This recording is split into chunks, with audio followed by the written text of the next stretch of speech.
कि घुघुते त्योहार क्यों मनाया जाता है, क्या पर्वतीय क्षेत्र की क्या उत्तरायणी की ये परंपराएं हैं, आपको दिखाएंगे। हम हमारे साथ जुड़े हैं पूर्व सैनिक श्री गोपाल सिंह मेहरा जी।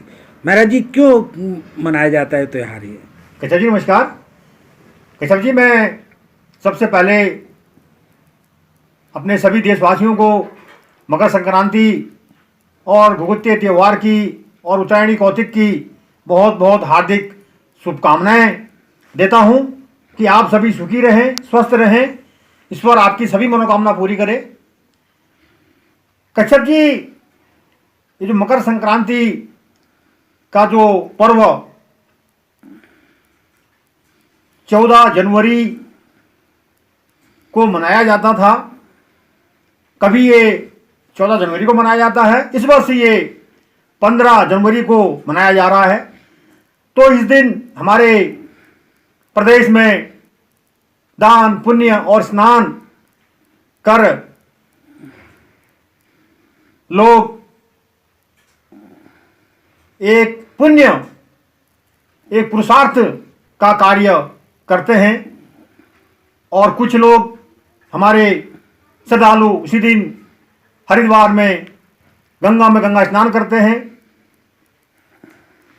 कश्यप जी, जहां तक सवाल है हमारे घुघुत्या त्योहार का, तो मैं इस पर कुछ संक्षिप्त जानकारी मैं देना चाहूंगा। हृदय जी, हमारी आज की ये युवा पीढ़ी शायद इस घुघुत्या त्योहार के बारे में नहीं जानती है। तो मैं चाहूंगा कि हमारी संस्कृति को कायम रखने के लिए हमारे अभिभावक, हमारे प्रदेशवासी से मैं निवेदन करूंगा कि इस घुघुत्या त्योहार के बारे में अपने नई पीढ़ी को जानकारी देने का प्रयास करें। कश्यप जी, ये हमारे घुघुत्या त्योहार के पीछे हमारे एक चंद्रवंशी राजा कल्याण चंद्र हुआ करते थे, जिनके पुत्र का नाम था निर्भय चंद। तो इसको प्यार से घुघुत्या कहते थे, इसका नाम इन्होंने प्यार से घुघुत्या रखा था। तो इससे द्वेष भावना रखते हुए उनके कुछ मंत्रियों ने षड्यंत्र करके घुघुत्या को कैद कर लिया और उसे बांध के रख लिया। तो ये सब कार्य को होते हुए एक कौवा इसको सब देख रहा था। तो कौवे ने इस घुघुत्या को उन षड्यंत्रकारियों के चुंगल से उसे बचाया था। तो इसी के उपलक्ष्य में जो हमारे चंद्रवंशी राजा कल्याण चंद्र हुआ करते थे, तो तब से ये हमारा घुघुत्या का त्योहार हमारे पूरे उत्तराखंड में, हमारे कुमाऊं में मनाया जाने लगा। बात की जाए अभी मेहरा जी अक्षत यात्रा। कश्यप जी, ये हमारा सौभाग्य है कि 500 साल के बाद आज हमें ये प्रभु श्री राम के असीम कृपा से ये सौभाग्य हमारे सारे देशवासियों को, हमारे रामलला का प्राण प्रतिष्ठा का 22 जनवरी को ये अयोध्या धाम में हमारे यशस्वी प्रधानमंत्री नरेंद्र मोदी जी के द्वारा रामलला का प्राण प्रतिष्ठा देखने को मिल रहा है। इसमें लगभग हमारे पूरे देश में कम से कम 60 करोड़ लोगों को सीधा सीधा जुड़ने का अनुमान जो है प्रत्यक्ष अप्रत्यक्ष रूप से मिलेगा। सारे मंदिरों में, सारे देवालयों में उसी दिन घंटियों की गूंज, नगाड़ों की जो है आवाज सुनने को मिलेगी। जगह जगह अयोध्या से पूजित अक्षत जो आए हैं उनको घर घर बांटने का आयोजन राम भक्तों द्वारा पूरे जोर शोर से किया गया और इसी उपलक्ष्य में जगह जगह कलश यात्रा निकालकर प्रभु श्री राम जी के भजनों से पूरे प्रदेश को महकाने का कार्य किया गया। और इसी उपलक्ष्य में 14 जनवरी से लेकर के 21 जनवरी तक सभी मंदिरों में स्वच्छता अभियान चलाया जा रहा है। तो मैं मोदी जी और अपने संत महात्मा आचार्य जितने भी हमारे इस राम मंदिर निर्माण में जिन लोगों ने अपनी सेवाएं दी, प्रत्यक्ष अप्रत्यक्ष रूप से जिनके बलिदानों से आज हमें ये सौभाग्य प्राप्त हुआ है, तो मैं उन सभी को भी नमन करता हूं, वंदन करता हूं, उनका मैं अभिनंदन करता हूं। तो 2024 में चुनाव भी होने वाला है मोदी जी का, तो क्या रहेगा इस बार? कश्यप जी,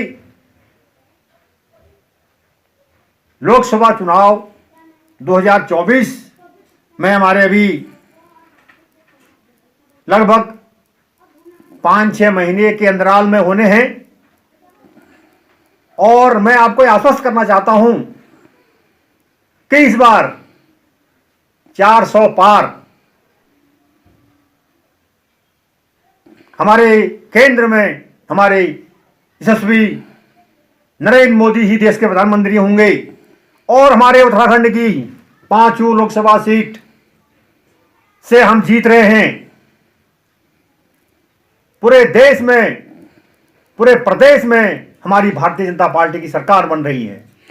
वहीं दूसरी बात की जाए अभी धामी जी भी बहुत चर्चाओं में है इस समय, सारे कार्य उनके दिखाई दे रहे हैं। यदि मंदिर के स्वच्छता अभियान की बात की जाए तो उन्होंने बढ़ चढ़ के हिस्सा लिया है। तो कैसे सरकार में क्या चल रहा है उत्तराखंड में? कश्यप जी, हमारे प्रदेश के युवा मुख्यमंत्री पुष्कर सिंह धामी जी अभी हमारे प्रदेश में बहुत ही उत्कृष्ट और सराहनीय कार्य उनके नेतृत्व में हो रहा है। उनकी जितनी सराहना की जाए उतनी कम है। उनके नेतृत्व में हमारा प्रदेश दिन दुगनी रात चौगुनी तरक्की कर रहा है।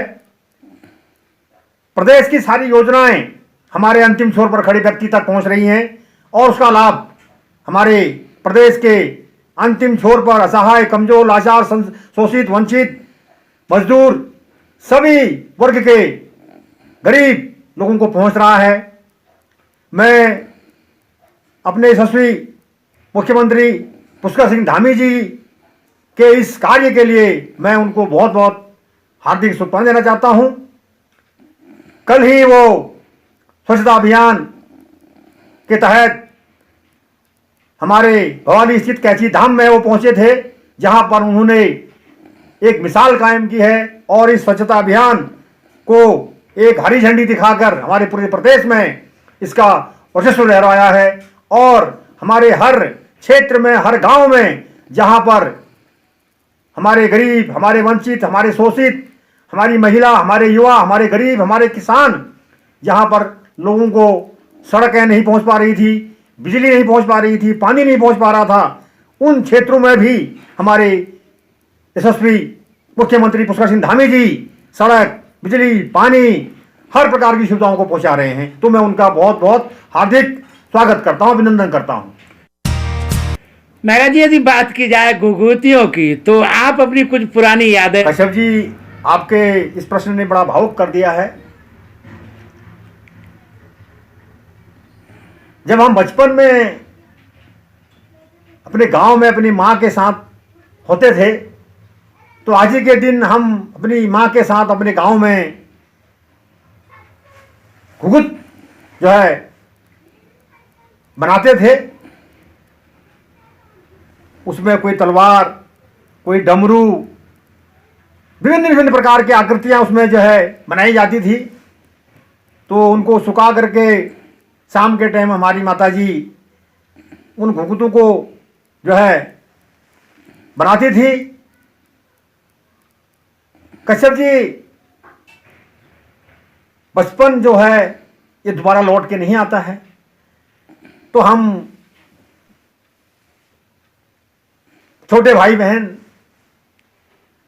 शाम को घुघुते बनाने के बाद में उनका बंटवारा हुआ था कि 50 इसके हैं, 50 इसके हैं, जितने जो है ऐसे ऐसे गिन करके हम भाइयों को बहनों को जो है वो घुघुते की जो है वो हमको दे करके बर्तन में, फिर हम उसकी माला को पिरो करके जो है उसको हम सुबह के लिए काले कौवा काले सुबह जो है सुबह में उनको कौवों को बुलाने के लिए सुबह अर्ली मॉर्निंग जो है हम उठते थे। तो हृदय जी रात को सोने से पहले हम क्या करते थे, उन मालाओं को जो है सभी भाई बहन छुपा देते थे। तो मैं बड़ा शरारती था और बड़ा जिद्दी था मैं। तो मैं अपने भाई बहन को छोटे उनको मैं देखता था ये कहाँ छुपा रहे हैं। मैं सोने का बहाना कर करके तो मैं उनको देख लेता था कि ये कहाँ छुपा रहे हैं। तो कच्छप जी मैं रात को उनके माला से घुघुतों को तोड़ करके, मैं चोर करके मतलब जो है 50 से तो 25 मिनट उनको जो है तोड़ करके मैं छुपा लेता था। अब सुबह मैं सोने का बहाना करता था तो मुझसे पहले मेरे छोटे भाई बहन उठ जाते थे। तो सबसे पहले वो देखते अलमारी जो उन्होंने छुपा रखा जहाँ अलमारी में कहीं बिस्तर में कहीं, तो माला निकालते थे, उसमें तो 50-25 चीज में न गए। तो वो आपस में फिर जो है हल्ला गुल्ला करने लगते थे। मैं तो सोया हुआ था, देख रहा था सो करके। तो बाद में फिर किसी प्रकार से चलो समझा बुझा करके फिर कौवे को बुलाने की बारी आती थी। तो इस प्रकार की हमारी रोचक कुछ यादें हैं तो जिसको हम भूल नहीं सकते हैं।